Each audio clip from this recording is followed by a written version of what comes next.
Students, welcome back to your own physics class.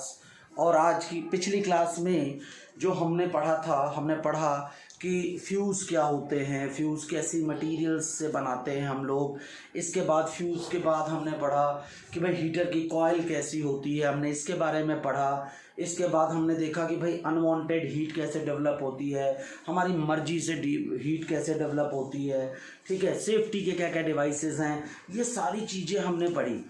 इसके बाद जब आप बात करते हो तो ना, जब आपने फ्यूज़ के बारे में पढ़ा था कि फ्यूज़ क्या होता है। फ्यूज़ इलेक्ट्रिकल सर्किट में फ्यूज़ जो है लाइव वायर के साथ सीरीज में लगा होता है, और हमने ऐसा पढ़ा है, और ये एक सेफ्टी का डिवाइस है, पढ़ा है। तो ये जो फ्यूज़ है, इस फ्यूज़ में ना एक रेटिंग होती है, फ्यूज़ रेटिंग। आप हर फ्यूज़ को हर जगह नहीं लगा सकते। ऐसा नहीं है कि आप किसी भी जगह पे कोई भी फ्यूज़ लगा लो, डिपेंड करता है कि आपके सर्किट में कितने पावर की चीज़ आपने कनेक्ट कर रखी है, ठीक है। ये कैसे निकालते हैं हम? फ्यूज़ रेटिंग क्या है? It is amount of current allowed to pass through a fuse. किसी भी फ्यूज में से कितना करंट पास हो रहा है, उस करंट के अमाउंट को फ्यूज की रेटिंग कहते हैं। It is amount of current allowed to pass through a fuse. Fuse की रेटिंग क्या रहती है? अलग अलग होती है। 2 एम्पियर की रेटिंग का होता है, 5 एम्पियर हो सकता है, 10 एम्पियर हो सकता है, 15 एम्पियर हो सकता है, अलग अलग रेटिंग हो सकती है फ्यूज की। क्लियर है? याद रखना, जो नॉर्मल डिवाइसेस होते हैं, उनमें हम क्या करते हैं? Normally 5 ampere.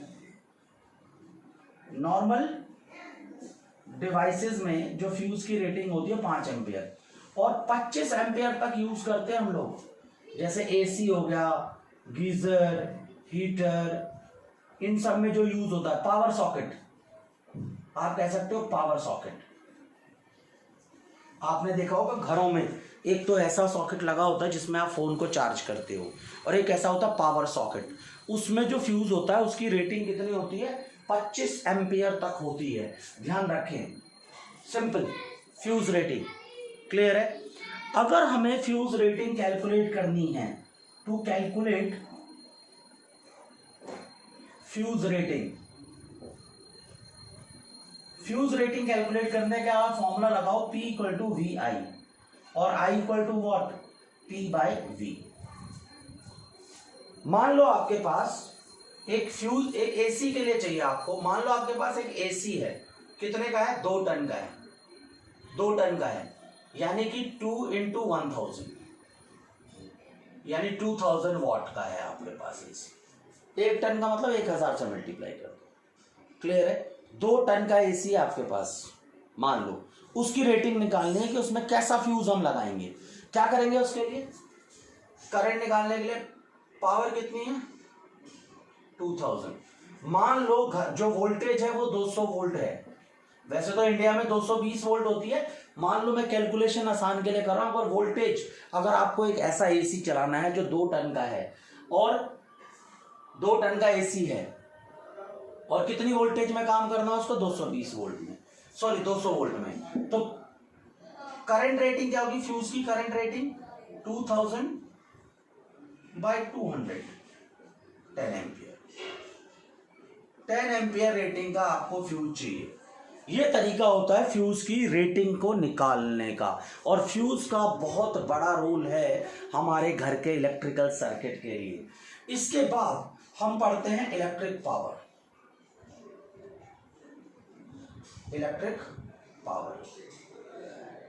सिंपल पावर आपको पता है, वर्क अपॉन टाइम। इसको बोल सकते हो आप rate of doing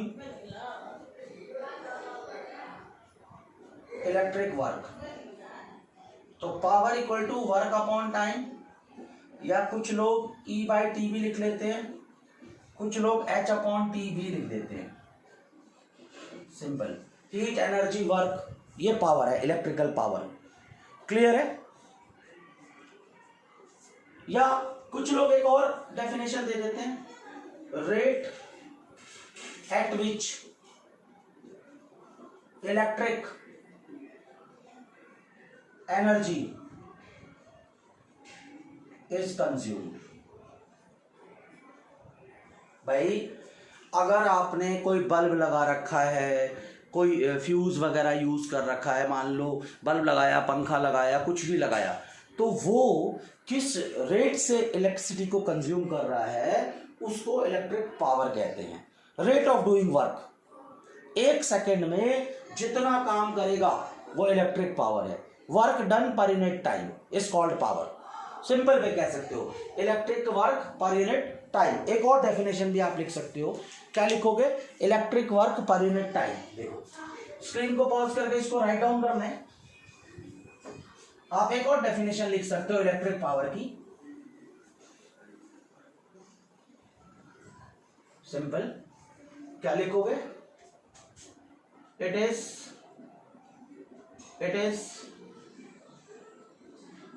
electric work per unit time. Simple. अब आप देखिए पावर का फॉर्मूला वर्क अपॉन टाइम होता है, और आपको पता है work equal to charge into potential भी होता है। तो यहां क्या करोगे, Q into V by T. आपको पता है Q equal to I T होता है और V equal to I R होता है। तो यहां आई टी पुट कर दो और यहां आई आर पुट कर दो और डिवाइडेड बाई टी। यहां इससे ये कैंसिल आउट, तो आई स्क्वेयर आर आप लिख सकते हो पावर। और देखो पावर इक्वल टू Q की जगह आप आई टी लिखो, यहां V रहने दो, यहां टाइम वी आई वी हो गया। सिंपल।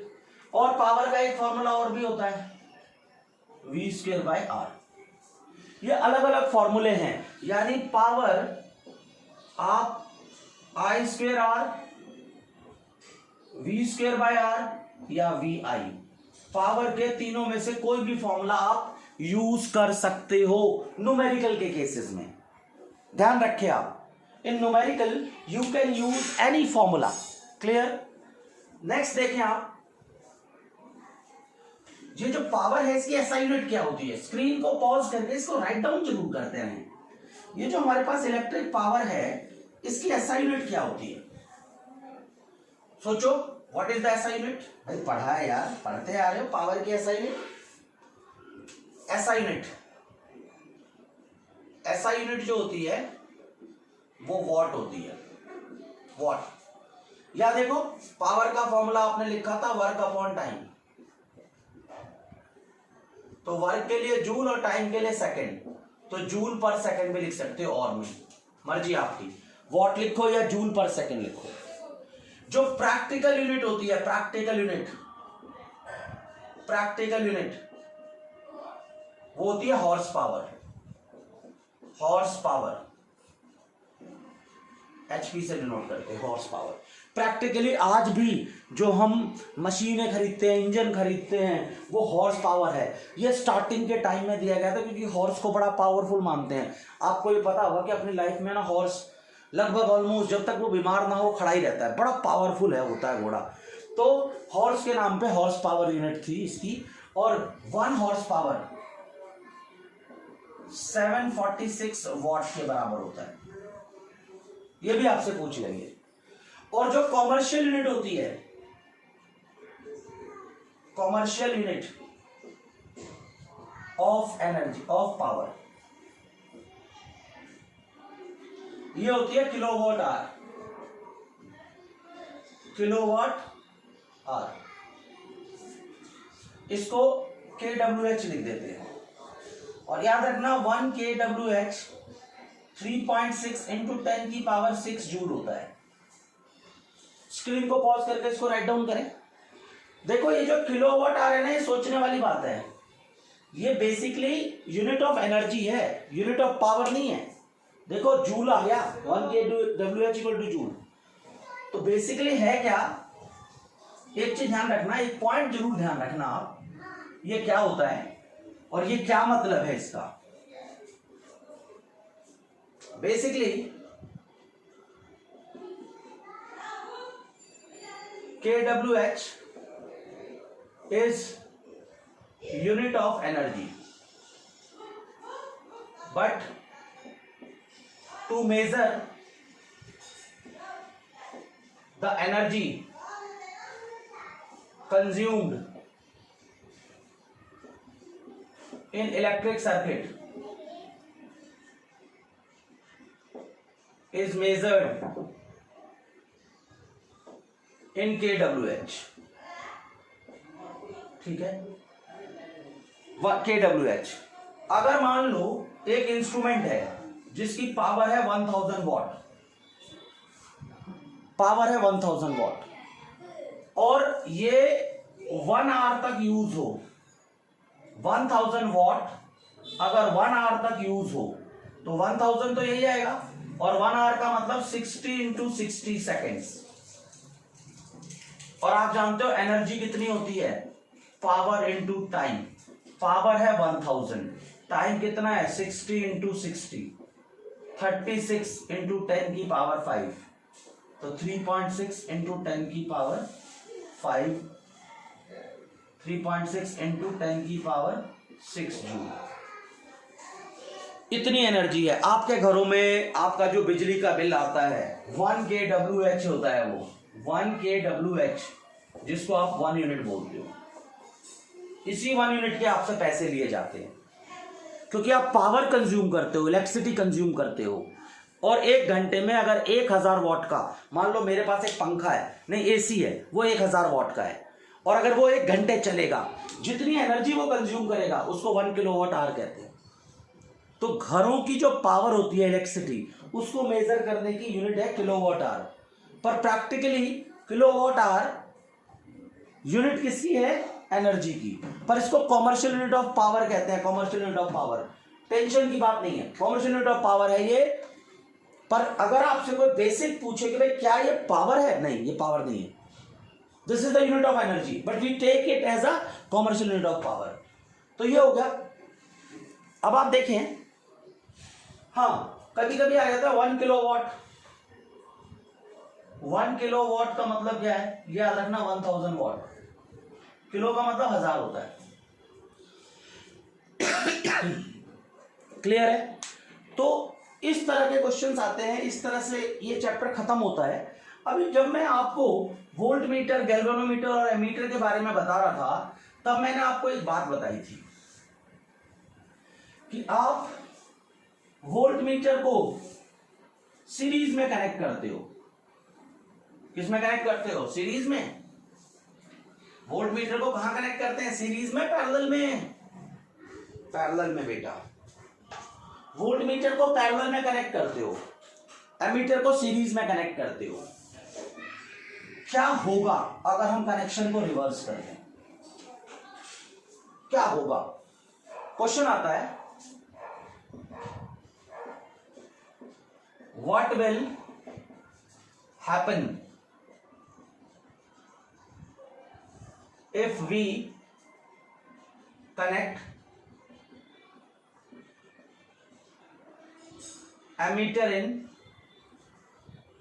parallel? क्या होगा अगर आप एमीटर को पैरेलल में कनेक्ट कर दो? सिंपल क्वेश्चन है। आपको पता है एमीटर कहां कनेक्ट होता है? सीरीज में। अगर उसको मैं पैरेलल में कनेक्ट कर दूं तो क्या होगा? देखो, ये सर्किट है, मान लो ये ऐसे, ये बैटरी है, ये की है, और मैंने एमीटर को यहां कनेक्ट कर दिया। ठीक है, हमें पता है in parallel voltage remains constant.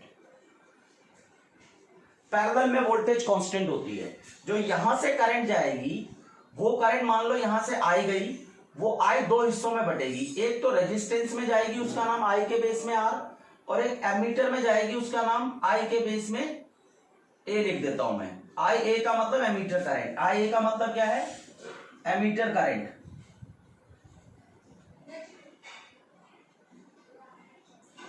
और आई आर का मतलब क्या है? Current in resistance. और आई ए क्या है? Current in ammeter. दोनों में करंट फ्लो हुआ। क्लियर? और पैरेलल में वोल्टेज बराबर होती है, यानी voltage in ammeter equal to voltage across resistance. V A क्या है? वोल्टेज इन एमीटर, और वी आर क्या है? Voltage in resistance. दोनों की वोल्टेज बराबर होगी। अब आप देखो, we know resistance of ammeter is very very small. हमें पता है एमीटर का रेजिस्टेंस बहुत कम होता है।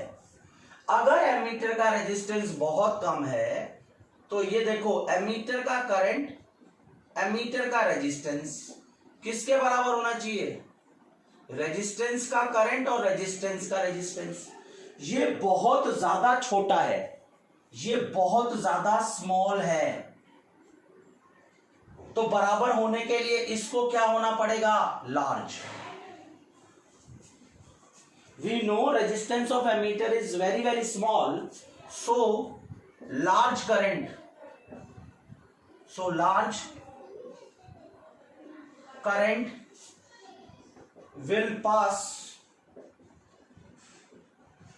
through it to maintain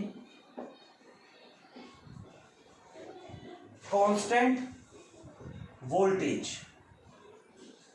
and it will damage हो जाएगा, ब्लास्ट हो जाएगा, ये उड़ जाएगा। सिंपल देखो आप भाई, उसका रेजिस्टेंस बहुत कम होता है, पैरेलल में वोल्टेज बराबर होती है, रेजिस्टेंस कम है, वोल्टेज बराबर करनी है तो करंट को बढ़ना पड़ेगा, और ज्यादा करंट डेंजरस है, एमीटर पूरा जल जाएगा। स्क्रीन को पॉज करके इसको राइट डाउन करें। फिर आपसे पूछता है what will happen if we connect voltmeter. अगर आपको कोई पूछे क्या होगा कि अगर हम वोल्ट मीटर को सीरीज में कनेक्ट कर दें, तो वोल्ट मीटर को अगर हम सीरीज में कनेक्ट कर दें तो क्या होगा? ध्यान से देखें, अगर हम वोल्ट मीटर को सीरीज में कनेक्ट करते हैं तो क्या होगा? देखो,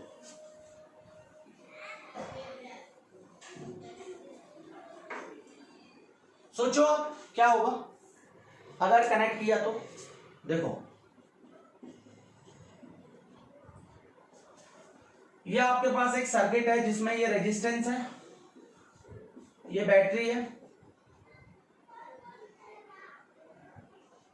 यहां से ये की है, और यहां मैंने वोल्ट मीटर लगा दिया।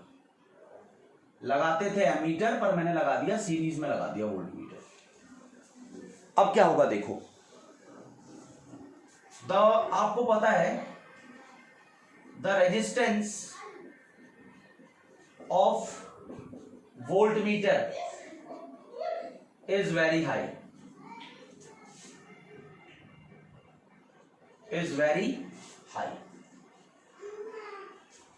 वोल्टमीटर का रेजिस्टेंस बहुत ज्यादा हाई होता है, and in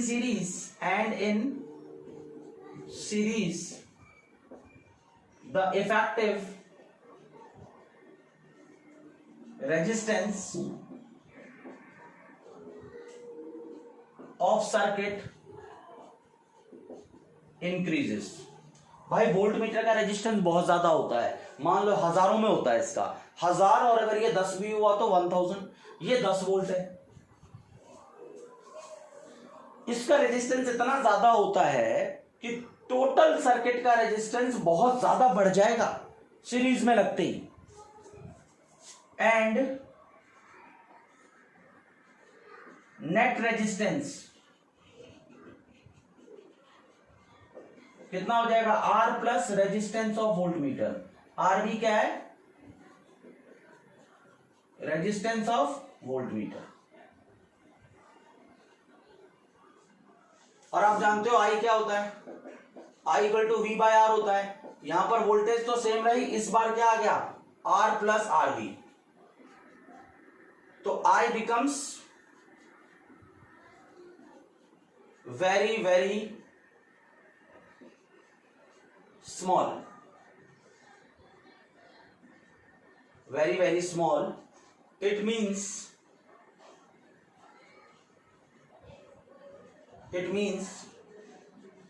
circuit is blocked. अब भाई करंट इतना कम हो जाए, बिल्कुल ना के बराबर करंट हो जाएगा, तो हम क्या कहेंगे कि अगर हम वोल्टमीटर को सीरीज में लगा दें तो सर्किट ब्लॉक हो जाएगा। ये ध्यान रखें। हमने क्या पढ़ा था कि जो हमारे पास तीन चीजें होती हैं, एक गैल्वेनोमीटर होता है, एक एमीटर होता है, और एक हमने पढ़ा है वोल्टमीटर। तीन चीजें पढ़ी है। अगर गैल्वेनोमीटर को अगर वोल्टमीटर में कन्वर्ट करना है तो गैल्वेनोमीटर का रेजिस्टेंस क्या करना पड़ेगा, इंक्रीज करना पड़ेगा, क्योंकि वोल्टमीटर का रेजिस्टेंस बहुत ज्यादा होता है, गैल्वेनोमीटर का रेजिस्टेंस बहुत कम होता है। अगर आप गैल्वेनोमीटर को वोल्टमीटर में बदलना चाहते हो तो रेजिस्टेंस इंक्रीज करना पड़ेगा। Connect large resistance in series. और हमें पता है कि अगर रेजिस्टेंस बढ़ाना हो तो बड़ा सा रेजिस्टेंस सीरीज में कनेक्ट कर देते हैं। एक रेजिस्टेंस 5 ओम का है, उसे मुझे 500 करना है, तो मैं क्या करूंगा, उसके सीरीज में 495 लगा दूंगा, 500 हो जाएगा। अगर मुझे एमीटर को इसमें कन्वर्ट करना है, गैल्वेनोमीटर को एमीटर में, तो रेजिस्टेंस क्या होना चाहिए, रेजिस्टेंस को डिक्रीज करना है। अगर आपके पास 5 ओम का रेजिस्टेंस हो, मैं उसे 1 से भी छोटा करना चाहूं तो क्या करूंगा, उसके पैरेलल में 1 ओम लगा दूंगा, क्योंकि पैरेलल में जो सबसे छोटा होता है उससे छोटा रिजल्ट हमें मिलता है। तो हम क्या करेंगे, connect small resistance in parallel. The small resistance is called shunt. वो जो छोटा रेजिस्टेंस होता है ना, उसको शंट कहते हैं। उसकी कुछ अलग अलग प्रॉपर्टीज होती है, वो हम हायर क्लास में पढ़ेंगे, उसके बारे में मैं ज्यादा नहीं पढ़ना। तो कोई अगर आपसे पूछे कि क्या आप गैल्वेनोमीटर को एमीटर में कन्वर्ट कर सकते हो, हाँ कर सकते हैं, एक छोटा रेजिस्टेंस पैरेलल में कनेक्ट करके। क्या आप गैल्वेनोमीटर को वोल्टमीटर में कन्वर्ट कर सकते हो, कर सकते हैं, बड़ा रेजिस्टेंस सीरीज में कनेक्ट करके। एक क्वेश्चन और पूछता है, स्क्रीन को पॉज करके इसको राइट डाउन करो। एक बात आपको और पूछता है कि क्या आप वोल्टमीटर को एमीटर में कन्वर्ट कर सकते हो, क्या वोल्टमीटर को एमीटर में कन्वर्ट कर सकते हो? Yes, bye connecting small resistance in parallel. अगर आप वोल्टमीटर के पैरेलल में बहुत छोटा रेजिस्टेंस कनेक्ट कर दो तो वह एमीटर में कन्वर्ट हो जाएगा, और एमीटर भी वोल्टमीटर में कन्वर्ट हो सकता है bye connecting large resistance in series. बेटा ये सब जब इंस्ट्रूमेंट है, डिफ्लेक्शन आती है, आपको डिफ्लेक्शन को कंट्रोल करना है। कंट्रोल करने के लिए रेजिस्टेंस को यूज करना पड़ेगा। सारा रेजिस्टेंस का खेल है। इंस्ट्रूमेंट में अलग अलग रेजिस्टेंस लगाओ और अलग अलग इंस्ट्रूमेंट पाओ। बचाना है आपको करंट से कि वो डैमेज ना हो। स्क्रीन को पॉज करके इसको राइट डाउन करें। अब मैं आपको एक और छोटा पावर से रिलेटेड क्वेश्चन करा रहा हूं। एक बहुत बार आपने देखा होगा आपके घरों में, जब हम लोग क्या करते हैं, अचानक एसी या गीजर इसको ऑन कर दें तो होता क्या है, हमारे घर की लाइट डिम हो जाती है थोड़ी देर के लिए। आजकल तो थोड़ा कम फ्लक्चुएशन होती है, पर अभी भी ऑब्जर्वेबल फ्लक्चुएशन तो होती है। पहले ये ज्यादा होता था, यानी जैसे ही आपने एसी, गीजर, हीटर इसको ऑन किया तो घर की जो वोल्टेज है वो अचानक डाउन हो जाती है। एक बल्ब है, वॉशरूम का मान लो बल्ब है, या आपके वॉशरूम में जो बल्ब लगा हुआ है वहां गीजर भी है मान लो, अचानक आपने गीजर ऑन किया और वॉशरूम का बल्ब डिम हो जाता है, क्या रीजन है इसका? क्वेश्चन आता है simple, why bulb becomes dim when heater or geyser is switched on and becomes normal after some time। एक बात और भी है, वो जो आप बल्ब को जब आप ऑन करते हो तो आप देखते क्या हो कि जब आपने बल्ब ऑन किया, जब आपने हीटर या गीजर ऑन किया तो आप देखते हो कि बल्ब जो है ना वो डिम हो जाता है और थोड़ी देर के बाद बल्ब नॉर्मल हो जाता है।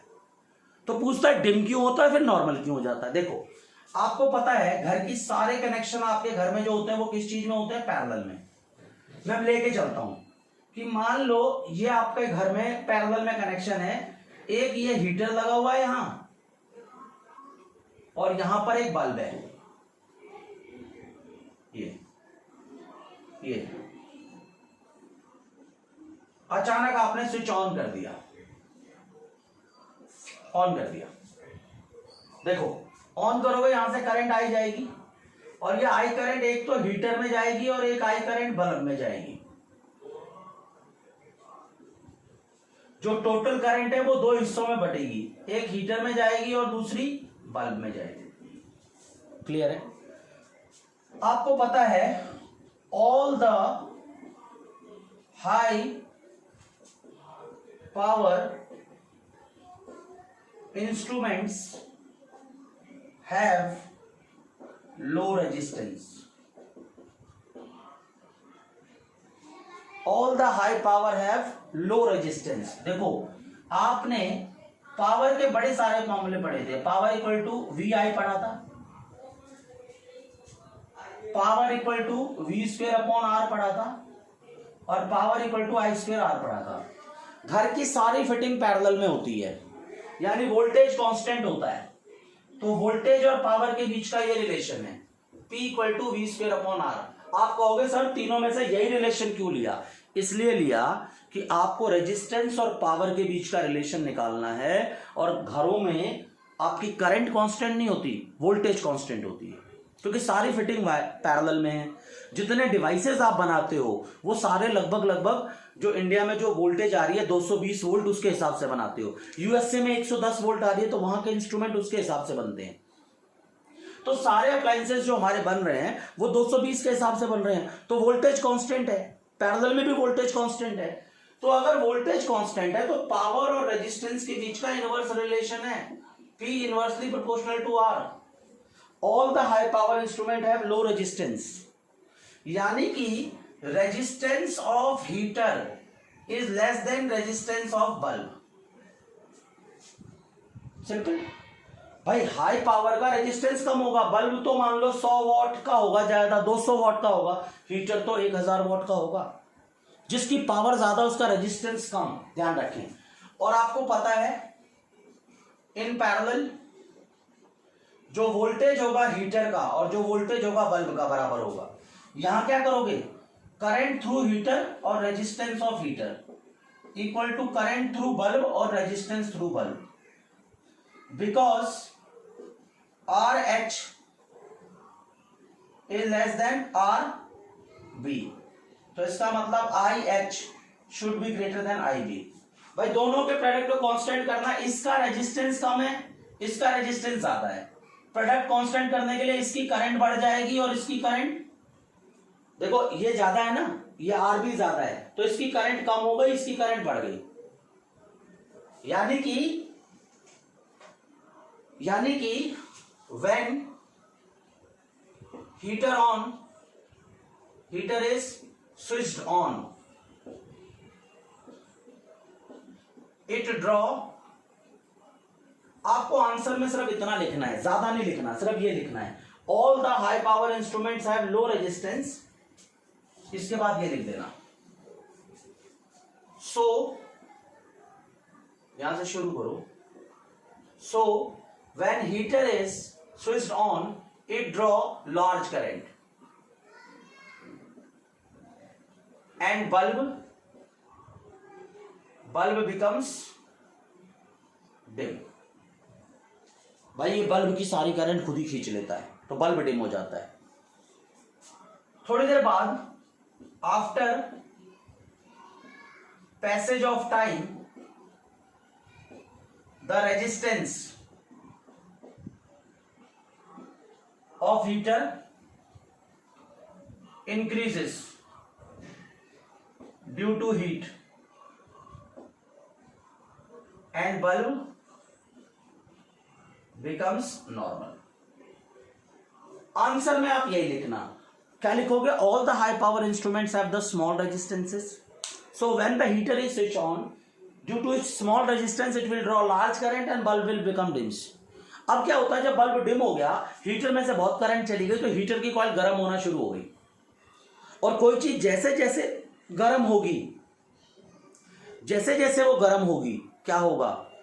गर्म होते होते ऐसा हो जाएगा कि जैसे ही वो गर्म हो जाएगी कॉइल का रेजिस्टेंस बढ़ जाएगा, यानी इसका और इसका रेजिस्टेंस लगभग बराबर हो जाएगा, फिर करंट दोनों में बराबर के तरीके से जाएगी।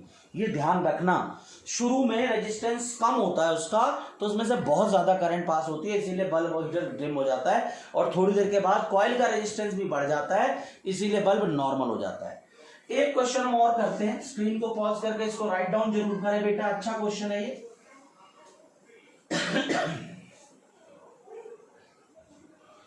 एक क्वेश्चन हम और करते हैं।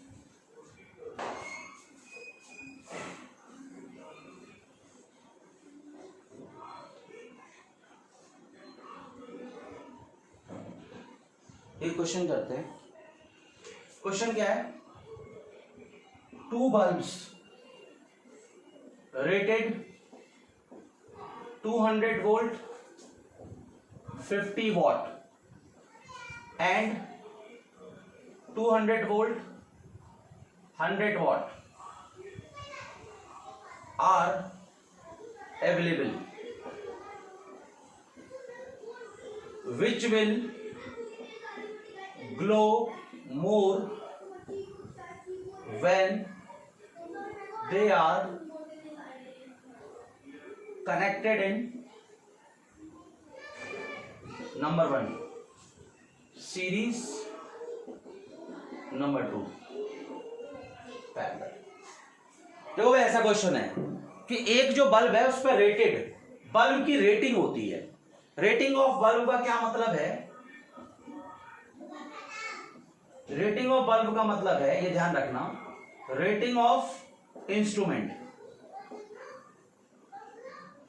रेटिंग ऑफ इंस्ट्रूमेंट क्या करता है तुम्हें? Indirectly tells us about the resistance of instrument. भाई जो मैन्युफैक्चरर होता है वो आपको बता देता है कि इसके अंदर जो कॉइल है उसका रेजिस्टेंस कितना है, रेटिंग के जरिए। जैसे मान लो एक बल्ब है, कितना है? 200 वोल्ट है और 50 वॉट है। आपको पता है रेजिस्टेंस क्या होता है? Resistance equal to V²/P। तो 200 × 200 डिवाइडेड बाय 50, 800 ओम। रेजिस्टेंस किसका? 50 वॉट वाले का। रेजिस्टेंस अगर 100 वॉट वाले का बोले तो 200 × 200 डिवाइडेड बाय 100 इक्वल टू 400 ओम। तो आपको साफ दिख रहा है कि resistance of 100 what is less than resistance of 50 what. जिसकी पावर ज्यादा उसका रेजिस्टेंस कम, ये बताया। और मैन्युफैक्चरर इस रेटिंग के जरिए बेसिकली आपको रेजिस्टेंस बताता है। किसी भी इंस्ट्रूमेंट की रेटिंग दे रखी हो तो वोल्टेज का स्क्वायर, वोल्टेज और पावर मार्क कर रखी होगी। आप अपने घर के बल्ब को भी देखना, उसमें भी दे रखा होगा कि कितने वोल्ट पे कितनी पावर कंज्यूम करेगा ये। रेटिंग का यह मतलब होता है। इनडायरेक्टली आप उससे रेजिस्टेंस कैलकुलेट कर सकते हो और वो उस कॉइल की फिक्स रेजिस्टेंस होगी एट कांस्टेंट टेम्परेचर। टेम्परेचर बढ़ने से वो रेजिस्टेंस चेंज हो सकता है, बट जब मैन्युफैक्चरर ने बनाया आइडियल कंडीशंस में 200 वोल्ट पर इसका रेजिस्टेंस हमेशा 800 होगा और 100 वाले का हमेशा 400 होगा। मैन्युफैक्चरर ने ये बता दिया मुझे।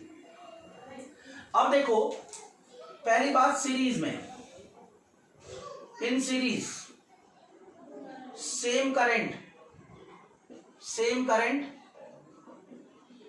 will pass, so bulb with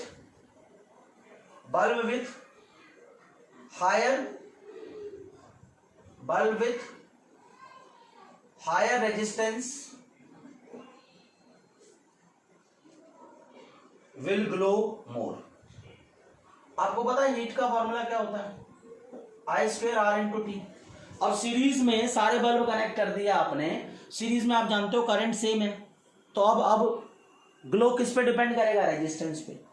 तो सीरीज में अगर कनेक्ट होगा, in series same current will pass, so the bulb with higher resistance will glow more, यानी 50 वॉट विल ग्लो मोर। जब हम दिवाली की लड़ियां लगाते हैं तो हमारा जो छोटे छोटे बल्ब होते हैं वो बहुत तेज जलते हैं, उनका पावर बहुत कम होता है। 0 वाट के बल्ब कहते हैं जिनको हम, बेसिकली वो 0 तो नहीं होता बट वो बहुत तेज ग्लो करते हैं। क्यों? क्योंकि सीरीज में वही ज़्यादा बेटर है, जितना ज़्यादा रेजिस्टेंस होगा उतना अच्छा ग्लो करेगा। ध्यान रखें, in parallel bulb with smaller resistance will glow more due to large current। अब पैरेलल में क्या है, जिसका रेजिस्टेंस कम उसमें से ज्यादा करंट फ्लो करेगी, तो स्मॉलर रेजिस्टेंस वाला ग्लो मोर करेगा, यानी 100